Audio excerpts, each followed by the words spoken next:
Welcome to the Future of SEO, a masterclass.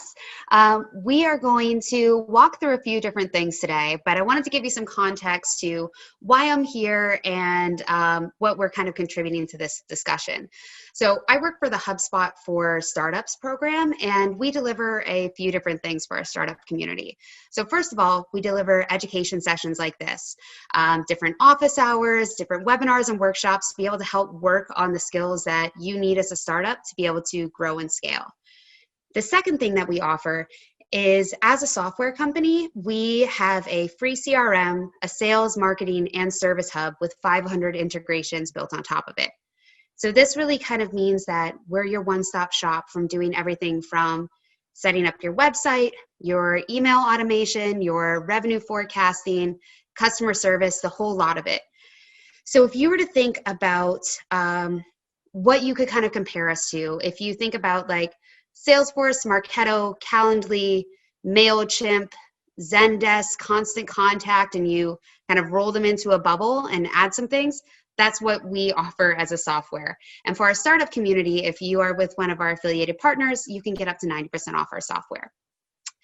So a little bit about me, even though I know that you are not here to be able to hear about me, I'll talk a little bit about what my experience is in this area and why I'm talking to you today.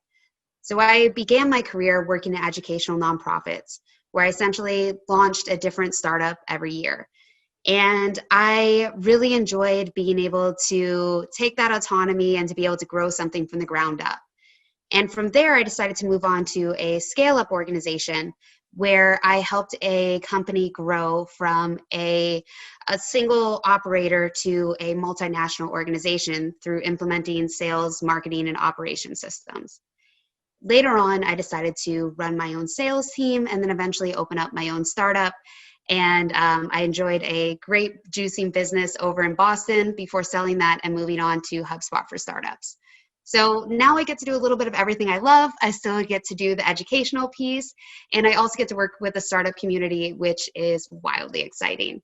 So let's delve a little bit more into the content that we're going to talk about today. So as an emerging company, there's really nothing that's more important than being able to drive traffic to your website. And the easiest way to attract that traffic is with understanding what your target audience is. So in this class, we're going to talk a little bit about SEO, about the fundamentals of how search engines work, and we're going to help you choose the right SEO strategy for your business size and for your customer. Then we're going to kind of wrap up with talking about some strategies for scaling your SEO as a startup, tactics to build authority in search engines, and then we're going to go through some metrics and tools to help you get there.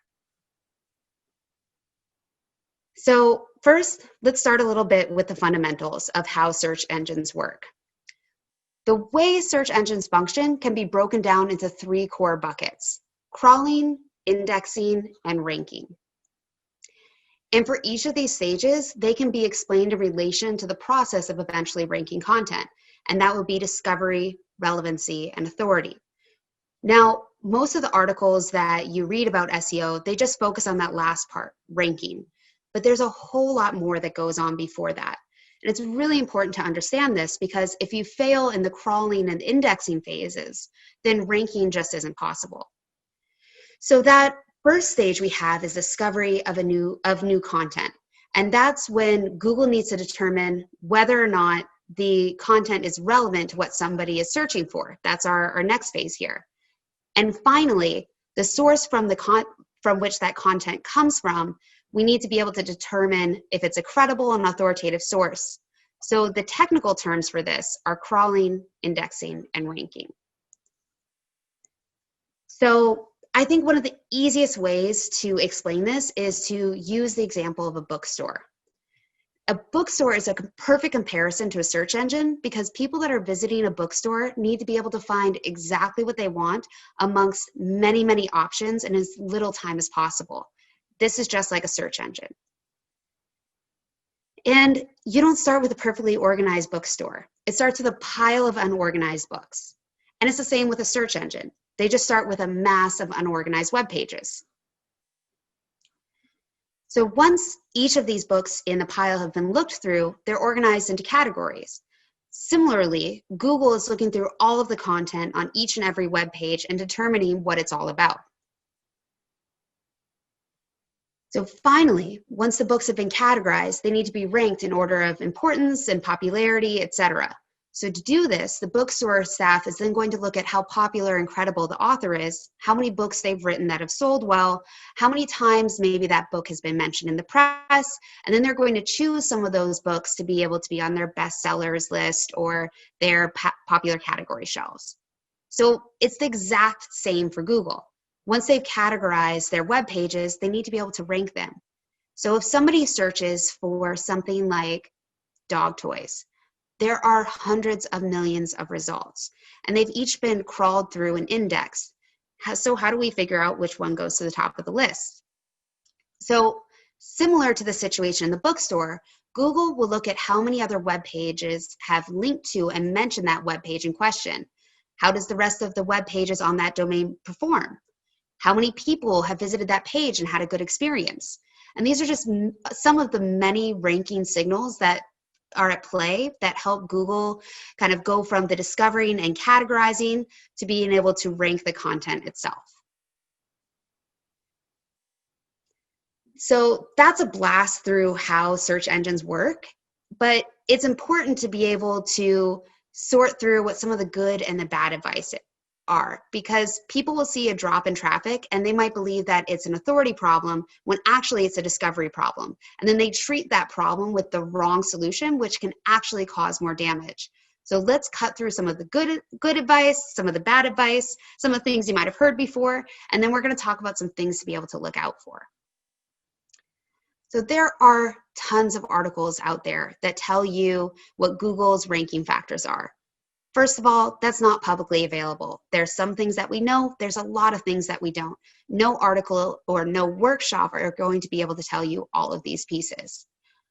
Or they might just be able to tell you sneaky ways to improve your rankings. SEO is a long-term strategy. You're not going to be able to just do it overnight with some insider trick. Or they might just be able to tell you how to rank number one. And it's just not that simple. If one webinar or one article in 500 words could tell you how to rank number one, everybody would do it. And the reason that it's not that simple is because these articles assume that all websites are the same, that all content is the same, that the way that you rank is the same. And what they miss is the fact that context is everything when it comes to SEO. What works for one site and one company in one moment might have the opposite effect on another.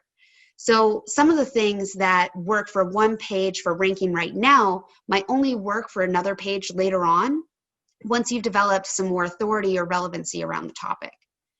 So the takeaway that you should have here is don't read an article and if it doesn't line up with your strategy, panic and change absolutely everything. There are some fundamentally right and wrong things about SEO, but a lot of it is contextual. Let's go back to our bookstore analogy. A new book published by J.K. Rowling is almost certain to go to the top of the bestsellers list. And this is simply because she is such an authoritative figure in the publishing industry. If you're a brand new author, you have to do something completely spectacular to be able to achieve the same feat. Similarly, a brand new domain that creates a page focusing on the same topic that a page on Wikipedia does, well, Wikipedia is likely to rank better because you don't have any authority or relevancy yet. So you're essentially the new author in this situation. While you have the opportunity to be able to rank better than Wikipedia, the same as the new author, you're just kind of expecting to be more popular than J.K. Rowling, and that's just unlikely. This is kind of what we are told that your SEO will look like, that it's just going to be this hockey stick effect. But in reality, it oftentimes looks a little bit more like this. There's going to be peaks, there's going to be valleys, and I would say that patience is one of the most underrated skills in SEO. The most important thing is that with those peaks and valleys, that it's generally moving up and to the right. And we're going to talk a little bit at the end of this about how to measure those metrics to see if you are having success on that journey. And frankly, there are some things in your control and there's some things out of your control. There are basics like having the right meta tags, the right H1 tags, having descriptions of your pictures, but these things are table stakes to be able to have good SEO on your page, and you need to be able to move beyond that. There are other things that might also be out of your control, such as seasonality. Google may have a featured snippet that is showing a lot of information that is relevant to that searcher and is going to take a whole lot of traffic away. There's some things that you're not able to influence, but there's also a lot that you are able to influence. So a lot of the advice that is given to early stage companies with new websites is just to focus on creating a ton of content. And then after 5 to 6 months of flat traffic, you wonder why you're not seeing any results. This was the same for me. I went through this with my company. And then the answer that you get is create even more content. So imagine applying that same logic to another problem. Let's say that you invested $5,000 in Facebook advertising. You got a very poor ROI, so you said, let me go and put down 50K and see what I get out of that. That would be absolutely insane. It's the same with your SEO strategy. If you are not getting results with just pumping content out there, you need to be able to pivot and do some different things. This is probably one of the pieces of advice that I hate the most. People will say, just create great content. First of all, this is not the way to rank number one. That's saying like, create a great company, create a great product, and then you're going to rank number one. It's just not that simple. Nobody goes out there and says, let me create a bunch of crappy content and see what happens. And truthfully, creating great content is table stakes. You can write a completely fantastic book, but if nobody has the chance to read it, it might as well not exist. The majority of bad SEO advice stems from trying to solve an authority problem with a relevancy solution. To give you an example, I have a friend that runs a big content site.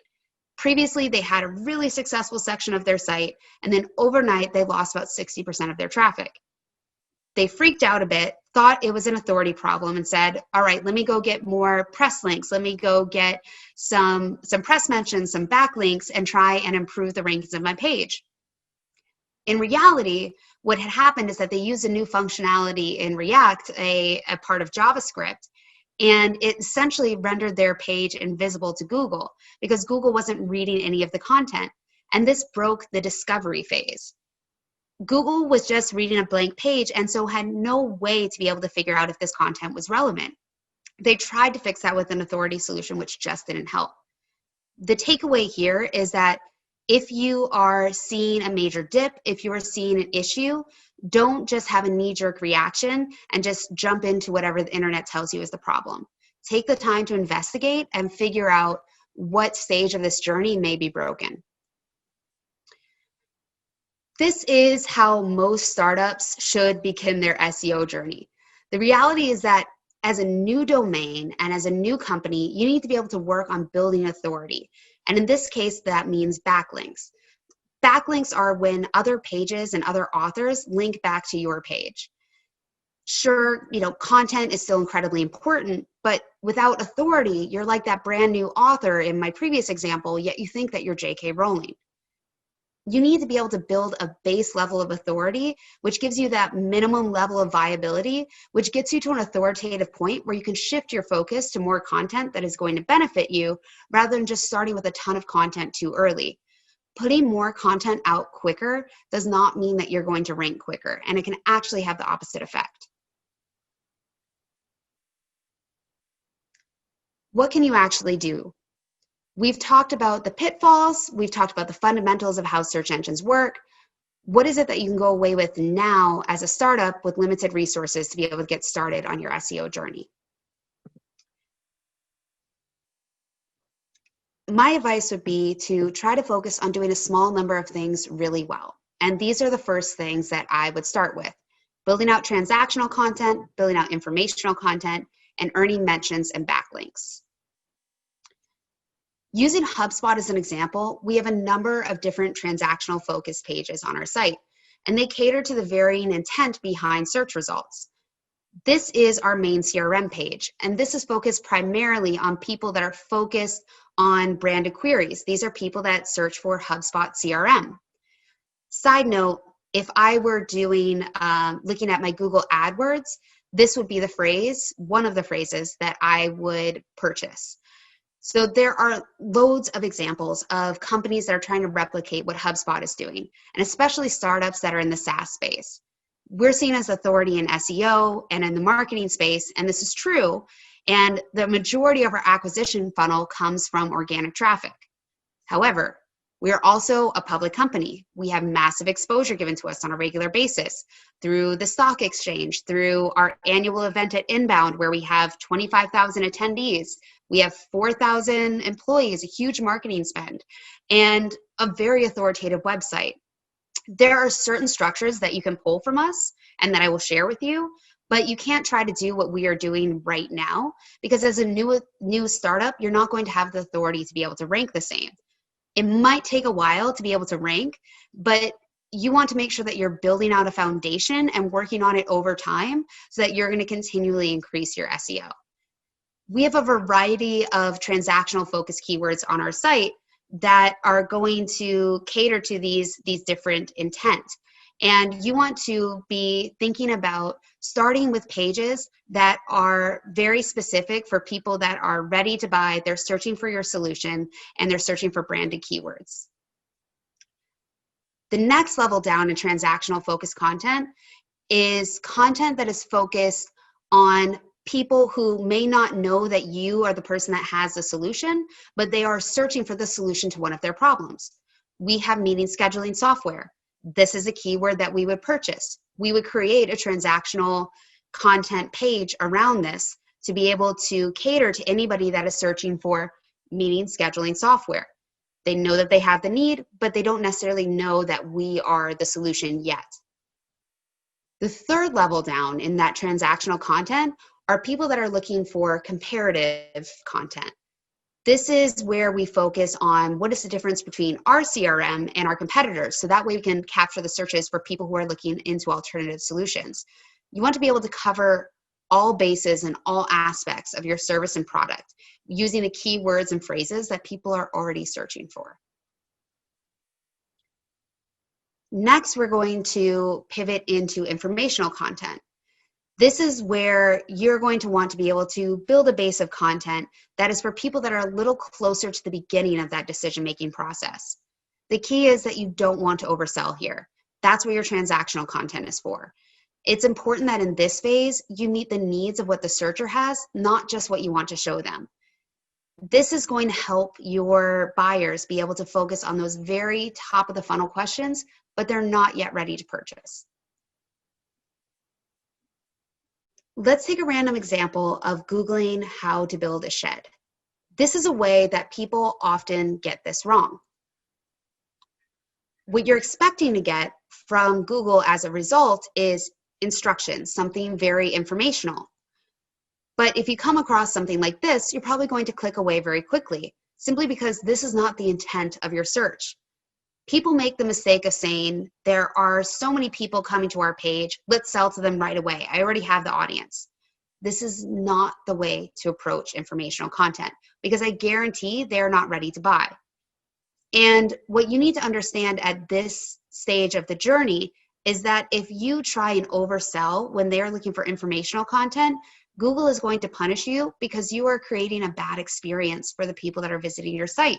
They're going to click away quickly, and Google is going to lower your ranking anyways. For HubSpot, similar to our transactional content, we have different levels of informational content. This is an example of some more branded informational content. This is almost a FAQ. And this is content that we build for educating our customer, also even educating our own team. Again, this is the phrase that I would be purchasing in AdWords to be able to drive people to this page. Then we also have more general educational content. This is still related to our product offering, but very few people are actually ready to buy a CRM when they are still learning what it is. Lastly, we have content that solves an educational need. You can use this to get people bought into your brand and to be able to funnel people into your product at a later date. This is the most common type of content that I see people focus on. If you're building a lot of educational, informational content with the idea that you're going to generate more traffic to your site over time, and that's a good strategy. If you just want to be able to get your brand out there, this can work. But you need to think about, is your sales team set up to actually be able to action on this? What is the next stage from here? How do you nurture from this page? How do you funnel this demand into the sales team? And when they get funneled to the sales team, do you have the infrastructure to actually be able to do this at scale? Or do you focus on something for people that are a little bit closer to the buying stage right now? This is where I'm talking about that everything comes down to context and timing. You can't do everything at once. This is a house that you're going to build from the foundation up. You're probably going to want to start with some of that transactional content first. Make sure that the people that are coming to your site have a way to convert. Then make sure that you have ways to nurture them to be able to get to that point that they're ready to convert. So on our site, we group all of our content into something that we call topic clusters. If you go back to the beginning of this presentation, when we talked about how search engines work, we talked about how discovering content is crawling, and determining the relevancy of content is indexing, and then determining the authority of content helps with ranking. This strategy works on that middle piece, which is relevancy. So we take really deep content and every question that somebody might have about that topic, and we internally link it to a pillar page that has all of the overview of the content ranked there. So I'm going to give you an example, and if you want more information on this to dig deeper into topic clustering, just Google HubSpot topic clustering. You're going to see articles, videos, etc. So what you would do is that you would have a pillar page. A lot of these examples are blogs, but you don't have to just do this with blogs, because I realize not all of you are going to be using that as a strategy. But you're going to have a main page that touches on all the different aspects that are relevant to this topic. And then you're going to have pages that link out from that are deep dives. One example of this is our looking at our Instagram topic cluster. We have a pillar page that is Instagram marketing, the ultimate guide. And then each one of these are deep dives into subtopics. Each one of those subtopic pages are linked to from the main page and also link back to that page. What this does is when Google is crawling, it's helping it show how information is linked, how they are relevant to each other. And when one of these pages performs well, all of the other pages can rise in their SEO ranking. When you are doing this outside of a blog topic, this might mean that you have a main pillar page on your website where you are going over all of the generalities about your solution, about your product, and being able to answer specific questions that link out from here. This is just a way to organize your site to be able to help you get higher SEO. And also we realize that some of those internal backlinks also help your SEO ranking. You can't rank through just using internal links, but it's certainly going to help. Now we're going to go into tactics. So before we talked about building up content strategy, this part now is around your authority strategy. We went through the first part, the second part, now we're going into that third part of authority. And how do you get mentions and backlinks? The first important thing to know are that backlinks matter a lot.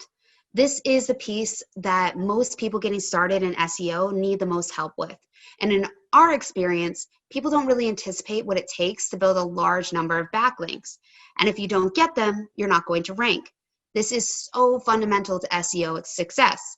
And just as a reminder, when we talked about backlinks, these are when other sites are going to link back to your page. You can put out all the content that you like, but if you don't get backlinks, then you're not going to rank. Remember our bookstore analogy. This is essentially, how do you become J.K. Rowling? How do you build up that authority for yourself? There's a lot of different tactics that we can use. Community launches are great. So if you're launching a new product and you're in the early stages, I would definitely recommend taking advantage of community sites like Betalist, Reddit, Product Hunt. These can drive backlinks to you by getting featured. And we do this all the time at HubSpot. When we launch a big new feature, we want to get people ready in advance so that they're going to promote our content, they're going to comment on it, and we want to make sure that there's just a ton of engagement on our Product Hunt listing.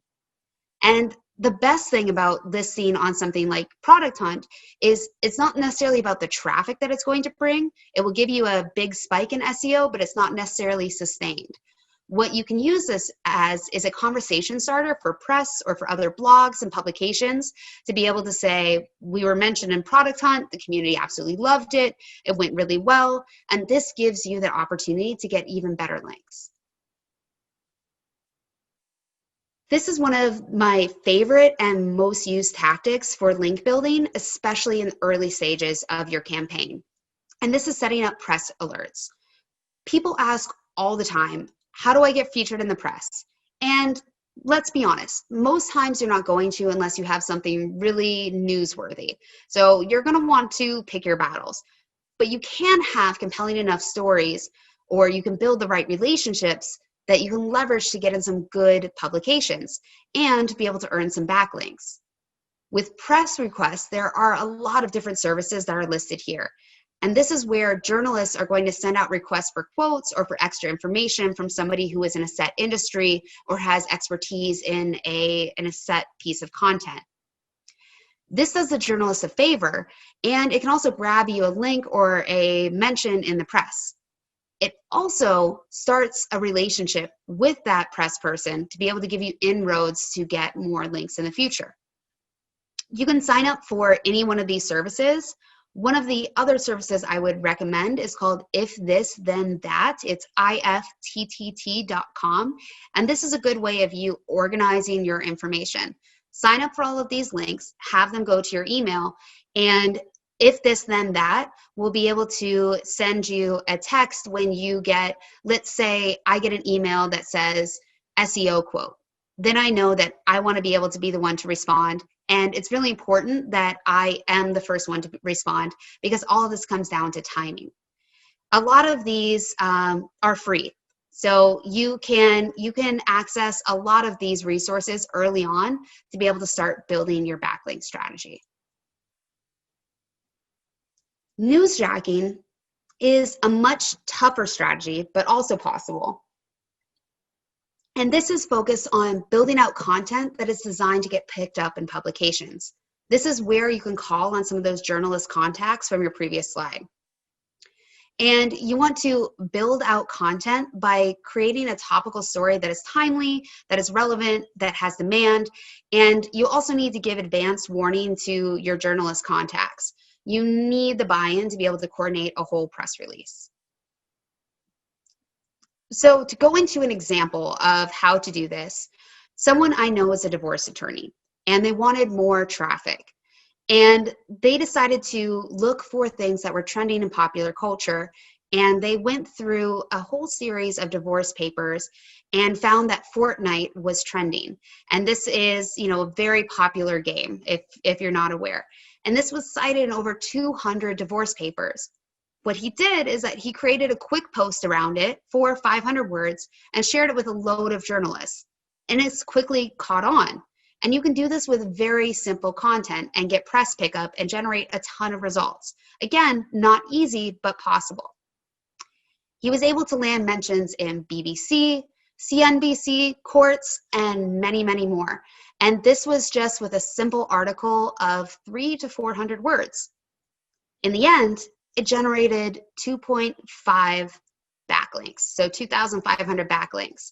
It doesn't need to be something very fancy. It doesn't even necessarily need to be about your solution. It just needs to be something where there is a clear demand for the information and you can give warning to the press so they can use it. Some other tactics that you can use are outreach. Look for other contacts on websites that are related to yours.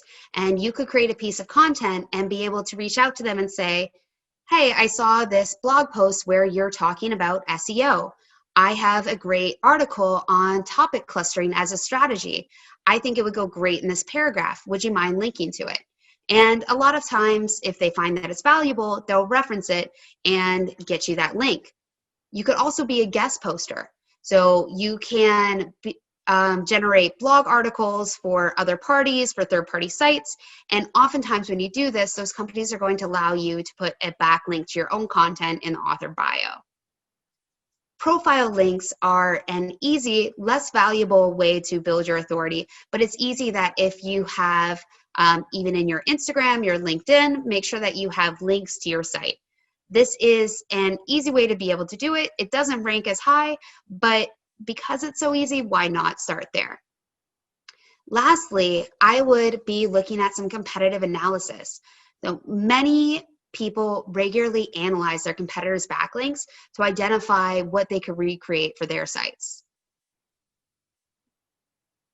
So in summary, there are 3 things as a startup that you should be focusing on right now. First, building out that transactional content. Second, building out the related informational content. And third, earning mentions and backlinks. The last piece that we're going to talk about are tools and metrics. How do you know that you are you're excelling in SEO? How are you tracking that growth to make sure that those peaks and valleys are actually leading to an upward climb? And how do you make sure that you are building on your ongoing strategy? There are a lot of different tools out there to be able to do this, and it's important to know that SEO is ever changing. This is something that you have to keep your finger on the pulse of, and it can be difficult to understand what keywords to prioritize to be able to drive the traffic and conversions. This is an example of the tools within our site where you're able to get actionable recommendations on how to optimize your site for SEO, and then we rank it in priority order so you know which optimizations are going to have the biggest impact on your performance. You can see exactly what pages should be updated and what actions should be taken. Another question I get a lot are that people are excited to start with topic clustering but aren't necessarily sure which topics to focus on and what's going to get you the best results. This is a tool within Hubspot where it makes it really easy for you to be able to rank on topics that matter. You're going to get topic suggestions that are based on relevance, competition, popularity, and monthly search data, so you can estimate how ranking for some of these specific topics is going to translate into organic search gains. You also want to make sure that you are getting reports ongoing to be able to track all the metrics that are important to you. You want to make sure that you know what terms and topics people are searching for and where your content ranks for any of these given queries. If in our platform, if you link to Google, you're going to get information directly from Google Search Console to be able to rank your total impressions, so how many people visit your page. This is important to track. The average position in your search results, the click-through rate, and this is going to tell you exactly where your content stands so you can lean into what's working and lean away from the things that aren't. There are a lot of different things that you can measure in SEO, and most companies end up developing their own SEO KPIs over time. But there are some common things that you're going to want to make sure that you're tracking to be able to know if you are successful. First of all, organic traffic growth. You want to know how many people are coming to your page just by searching for you. You want to know your keyword rankings and split these out into those branded and non-branded terms. You want to know how you're converting from that organic traffic. You also want to know the average time on the page. What is the bounce rate? When people come to your site, are they staying? Are they enjoying this more? I think one of the things that there's a lot of different tactics to be able to lower your bounce rate, but this is where things like video and adding more interesting and engaging content on your site and on those pages are going to help them stay on that page longer and navigate away a little bit later. You want to know the top landing pages that are attracting your organic traffic. This is what you're going to want to lean into and lean away from some other pages that are not performing well. You also want to know the number of index pages that you have and the growth in your links.